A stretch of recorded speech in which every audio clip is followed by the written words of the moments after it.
All right, hey, so I'm here at Alameda Island Brewing Company with Matt, and he just gave me a brewery tour, and we're going to check out Control Alt Delete and Altbier that they've got here. So here we go. All right. Cheers. Cheers. All right, so I didn't realize that we were slamming it. All right, so let's take a look at aroma. Which is interesting. It's hard to smell beer specifically when there's all these other beer smells going on. And of course, it's wonderfully malty to me. I love malt. I'll wait till you're done so I don't put anything in your head. Yeah, okay. All I can smell is other beer things. I get a little hoppiness. Yeah, I wanna swirl more, but I have to drink to get there.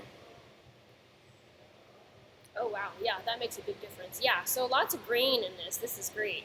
And I had kind of run over the style real quick, and it says spicy hops, but I'm not necessarily getting that. But I have to tell you that, like a spoiler alert, I did taste it because I wanted to know if that was true. So, what are your thoughts on aroma? I love it.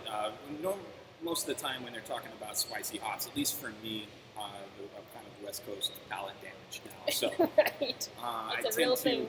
The reason I like using saws, and that's generally the hops that we're using in some of these German beers, is because it just gives you that nice floral, kind of spicy note and hop aroma in there, which is very distinct, and it's one of my favorite hops. I love to use these in traditional German beers, but you won't get a lot, I think, on this beer aroma-wise. And I think the chocolate malt kind of dominates. I mean, normally you would use for the same golden, red, brown color, you would use Carafa or some things like that. But we kind of took that beer and used a lot of chocolate malt instead. Yeah. Because I really love the way just that real tinge of chocolate goes around the tongue. Yeah, I like it's chocolate nice, thick, malts. and malty. I love it. All right, so now we kind of segued nicely over to color. Got this beautiful, beautiful brown. Reminds me of all my favorite brown ales. Crystal clear. Looks like it's not super carbonated, and it poured with a little head. But as we walked over here, it dissipated. Looks like it's going to stick around just as baby head. This beer tends to be it's a very malt flavorful beer, but it's also supposed to be very, very dry. So you should taste that malt, should coat your tongue and then dry out immediately, and almost suck the moisture off of the tongue.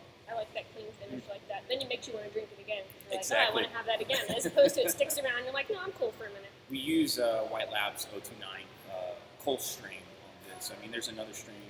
There are other strains out there, but we're already running the Kolsch style beer in our facility, so we can use that yeast on multiple levels with the Kolsch, which means we can keep it around longer. Yeah. But yeah, I mean, it's super, super clean yeast. It'll give you a slightly fruity notes in there. You'll notice that in the Kolsch, maybe not necessarily in this one. I think did we try the Kolsch? No, we had the hef, huh? Yeah. Yeah. All right, let's drink this. Cheers.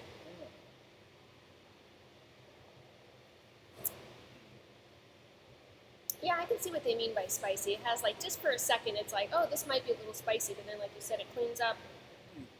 Nice maltiness to this beer. I mean, the IBUs, if you were going to go perfectly to style, you could probably go a little bit higher.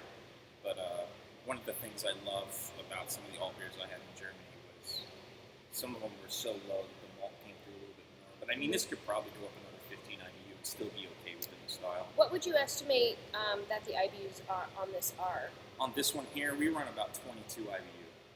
Yeah. The range, according to the BJCP style guideline, is 25 to 50. Like, what does that even mean? That's double. So anyway, I don't know. That puts you in the style, but you think like the traditional ones or the commercial examples, let's say, would be a little bit more bitter.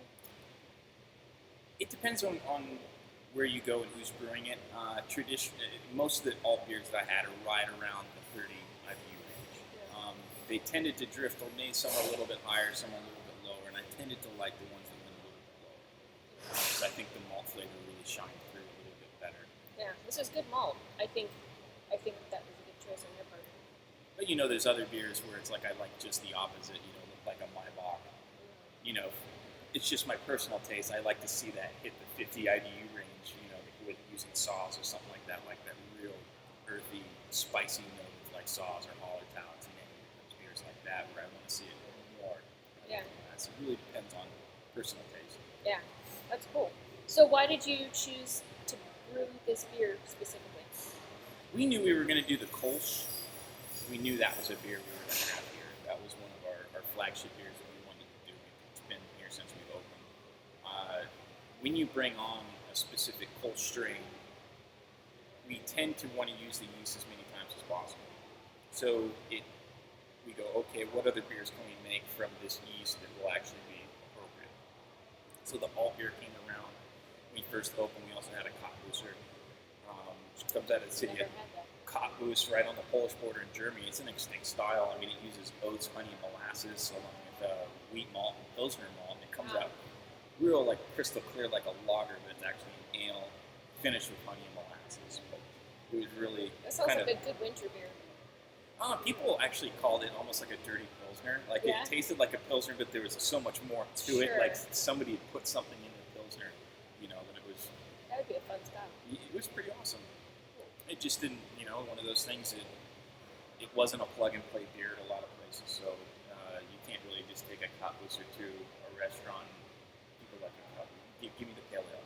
Right. It just. I don't even know how to say that. I don't need to be educated about beer. I just have your default settings to go back with you comfortable with. So it was just a beer that wasn't moving. So we still bring her back every now and then. Yeah, I have to keep my eye out for that because I want to try that for sure. Cool.